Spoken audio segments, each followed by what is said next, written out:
پاکستان میں مطلب ہم نے دیکھا پے در پے جو ہے وہ مسائل کے انبار ہیں. ہم آج تک ایک قوم نہیں بن سکے. بہتری کی کوئی توقع جو ہے امید تو کی جا سکتی ہے, کوئی ایسی توقع نہیں رکھی جا سکتی حالات دیکھتے ہوئے. دیکھیے, پاکستان کی دو بڑی اہم خصوصیات ہیں. ایک تو یہ کہ پاکستان جمہوریت کے ذریعے بنا تھا, ووٹ کے ذریعے بنا تھا. دنیا میں کوئی ایسا ملک نظر نہیں آتا چند ایک کے علاوہ جو جمہوریت کے ذریعے بنے ہو. بدقسمتی یہ ہے کہ پاکستان میں جمہوریت کو ڈیولپ ہونے نہیں دیا گیا, اور آدھا حصہ ہمارا فوجی حکومتوں میں گزرا. اور جنرل ایوب خان جو کمانڈر ان چیف تھے, انہوں نے نظام حکومت کو چلانا شروع کر دیا.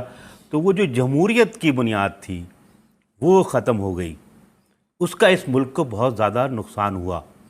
اور آج بھی جب یہ تیسری جمہوری حکومت ہے 2008 کے بعد, تو اصل چیلنج جو ہے وہ جمہوری ادارے کے مستحکم ہونے کا ہے. اگر جمہوری ادارہ مستحکم ہو جاتا بھارت کی طرح, تو پاکستان بھارت سے زیادہ بڑا ترقی یافتہ ملک ہوتا.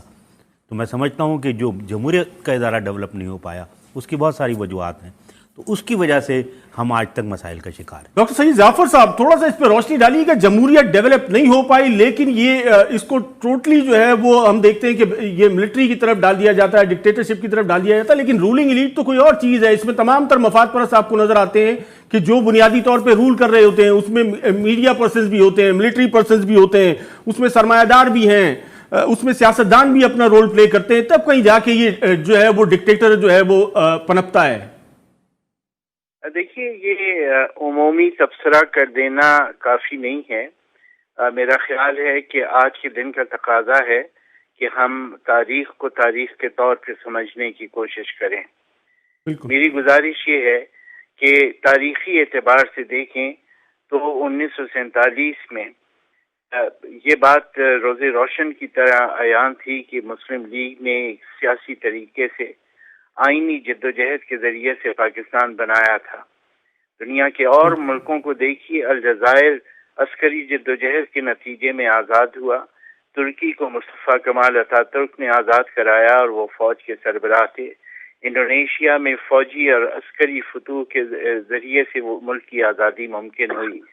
پاکستان ایک وکیل کے دلائل اور قانونی راستے سے وجود میں آیا تو بالکل طے تھا کہ پاکستان کے قیام کے بعد ملک کی جو ادارہ سازی ہوگی اور جو ریاست سازی ہوگی, اس کے اندر پاکستان کے جو بنیادی سماجی اور حقائق ہیں ان کو پیش نظر رکھا جائے گا. قیام پاکستان کے وقت 4 صوبے تھے, مشرقی بنگال, پنجاب, سندھ اور سرحد. بلوچستان ابھی صوبہ نہیں بنا تھا. پاکستان میں 10 ریاستیں تھیں. ضروری تھا کہ جو پاکستان کی اصل بنیاد ہے وہ ان ریاستوں اور صوبوں کے اتفاق رائے سے وجود میں آتی اور ریاست سازی میں ان سب کی شراکت ہوتی. اور ریاست سازی میں شراکت کا مطلب یہ تھا کہ سیاسی اداروں میں سب کی نمائندگی مناسب طور پہ ہوتی, اپنی اپنی آبادی کے مطابق نمائندگی ہوتی, اور ملک کی اقتصادیات کے اندر ان سب کی شراکت ہوتی. لیکن ایسا نہیں ہوا, بلکہ اس کے برعکس پہلے بیوروکریسی نے اقتدار پہ قبضہ کیا, اور 1951 میں جب جنرل ایوب خان فوج کے کمانڈر ان چیف بنے تو وہ بیوروکریسی کے حلیف بنے. اور اس کے بعد جو پاکستان میں اگلے 10-12 سال ہیں, گویا یہ سمجھیے کہ 1951 سے لے کے 1958 تک کے 8 سال, یہ پاکستان میں 2 حکومتیں تھیں. ایک حکومت نظر آنے والی حکومت تھی, اس کے اندر کبھی خواجہ ناظم الدین وزیر اعظم ہوتے تھے, کبھی محمد علی بوگرا ہوتے تھے, کبھی سہروردی ہوتے تھے. لیکن ایک پس پردہ حکومت تھی جو بیوروکریسی اور فوج چلا رہی تھی, اور اس حکومت میں چودھری محمد علی, غلام محمد, اسکندر مرزا, اکرام اللہ, زاہد حسین, ایوب خان, یہ لوگ شامل تھے. انہوں نے پاکستان کی اصل پالیسیز بنائی, داخلی بھی, معاشی بھی, اور یہ وہ افراد اور ادارے تھے جو پاکستان کو امریکہ کے حلقے اثر میں لے کے گئے, اور انہوں نے امریکہ سے درخواستیں کی کہ ہمارے سر پہ ہاتھ رکھیے. اور ایوب خان نے امریکہ میں پینٹاگن میں جا کے یہ دلائل دیے کہ پاکستان میں اگر انتخابات کے نتیجے میں منتخب حکومت وجود میں آئی, اور ان انتخابات کی تاریخ بھی اعلان ہو گئی تھی کہ فروری 59 میں انتخابات ہونے تھے. لیکن یہ کہ ایوب خان نے 1958 میں اپریل مارچ میں امریکہ میں جا کے یہ کہا کہ پاکستان میں اگر جمہوریت آ گئی تو پاکستان ڈی اسٹیبلائز ہو جائے گا اور امریکہ کے کام نہیں آ سکے گا. سو امریکہ کی حمایت سے ماشاء اللہ لگایا گیا. آپ سیاستدانوں کی بات کرتے ہیں، سیاستدانوں میں کمزوریاں تھیں، خامیاں تھیں، وہ ایک دوسرے کی لیگ پولنگ کرتے تھے. ہماری سیاسی قیادت جو ہے وہ بنیادی طور پہ صوبوں تک محدود تھی. ڈاکٹر صاحب میرا یہی سوال بھی یہی تھا کہ سب جو ہے اپنی اپنی حد تک کنٹریبیوٹ کرتے رہے. میرا جواب مکمل ہونے دی، میں آدھے منٹ میں مکمل کر رہا ہوں. میرا کہنا یہ ہے کہ سیاستدانوں میں جتنی خامیاں کمزوریاں تھیں یہ دنیا کے ہر ملک کے سیاستدانوں میں ہوتی ہیں. جس عرصے میں پاکستان میں یہ 1947 سے 1958 تک کا جو دور ہے، اگر آپ دیکھیں یورپ کے ملکوں میں، اٹلی میں 20 حکومتیں تبدیل ہوئی ہیں. ڈی اسٹیبلائزیشن جو ہے ان ملکوں میں بھی تھا. غیر مستحکم حکومتیں برطانیہ میں بھی رہی ہیں، لیکن اس کا مطلب یہ نہیں ہے کہ ان حکومتوں کو ایک طرف کر کے سیاست کو ختم کر کے اقتدار پہ قبضہ کر لیا جائے. تو پاکستان میں بنیاد جس چیز نے رکھی ہے اس فساد کی اور اس بیماری کی جو آج آپ ہر شعبہ زندگی میں دیکھ رہے ہیں، وہ ان غیر جمہوری حکومتوں کی کارستانی ہے. زید حامد صاحب کیا کہیں گے آج کی صورتحال پہ، پاکستان کے 73 سال مکمل ہونے پہ؟ دیکھیے منصور، بات یہ ہے کہ ہم جب بھی پاکستان کے مسائل کی یا اس کی تاریخ کرتے ہیں تو اس طرح کی طرح بہت سارے اندھے لوگ ایک ہاتھی کو بیان کرنے کی کوشش کرتے ہیں. بالکل. کوئی اس کی سونڈ پکڑ لیتا ہے، کوئی دم پکڑ لیتا ہے، کوئی اس کی ٹانگ پکڑ لیتا ہے، اور ہر کوئی اپنے نقطہ نظر سے پاکستان کو سمجھانے کی کوشش کرتے ہیں. پاکستان کو اگر سمجھنا ہے تو آپ کو پاکستان کے فاؤنڈنگ فادرز کی زبان میں سمجھنا پڑے گا، اس طرح نہیں جیسے میں اور آپ سمجھنا چاہ رہے ہیں. اور ہمارے فاؤنڈنگ فادرز نے پاکستان کسی ڈیموکریٹک طریقے سے نہیں بنایا تھا. میں مہمانوں سے اختلاف کروں، پاکستان زمانے میں نہ ہمارے پاس کانسٹیٹیوشن تھی، نہ پولیٹیکل ہمارے پاس کوئی گورنمنٹ تھی، نہ پاور تھی، نہ طاقت تھی. پاکستان انقلابی تحریک. اور جب سارے نیگوشیشن ہو گئے تو قائد اعظم نے ڈائریکٹ ایکشن ڈے کا کہا تھا، جس کے اندر ہزاروں لاکھوں لوگ ہندوستان میں قتل ہوئے. Quaid Azam went violent. Quaid Azam Gandhi drew a knife and said I'll fight Pakistan to the knife. اس کے بعد ایک وائلنٹ اسٹرگل تھی.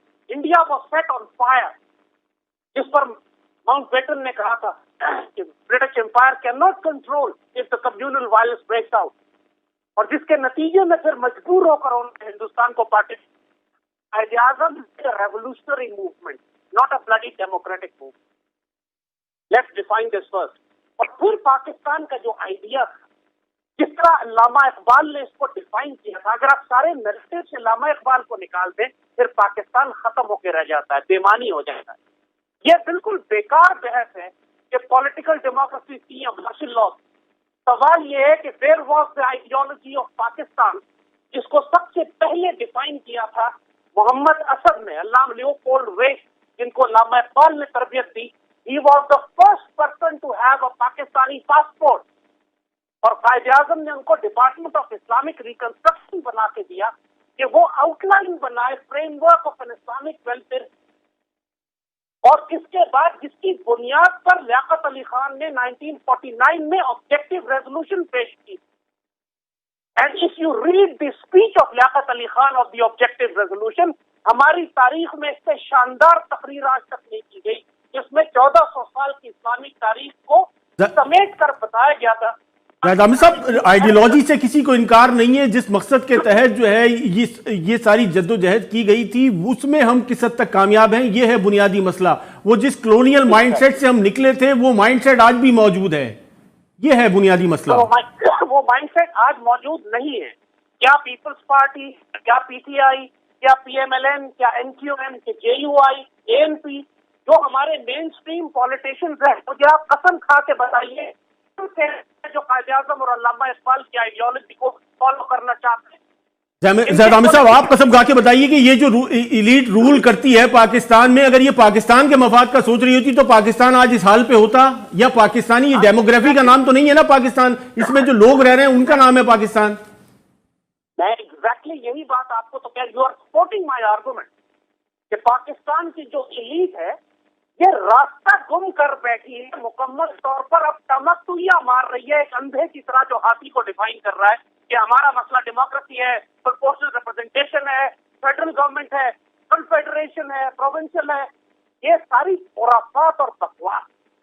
The problem is we have lost the direction ideologically for which we were created as an Islamic welfare state, for which we gave 5 million sacrifices, for which we divided India. یہ سارا مقصد حیات آپ بھول گئے. آج آپ کے اندر 4 طبقاتی تعلیمی نظام ہے. آرمی پبلک اسکول جیسے اداروں کے اندر آکسفورڈ اور کیمبرج کی پاکستان اسٹڈیز پڑھائی جاتی ہے. آپ کون سی نسل پیدا کر رہے ہیں جو اردو زبان ختم ہو چکی ہے پاکستان سے آج.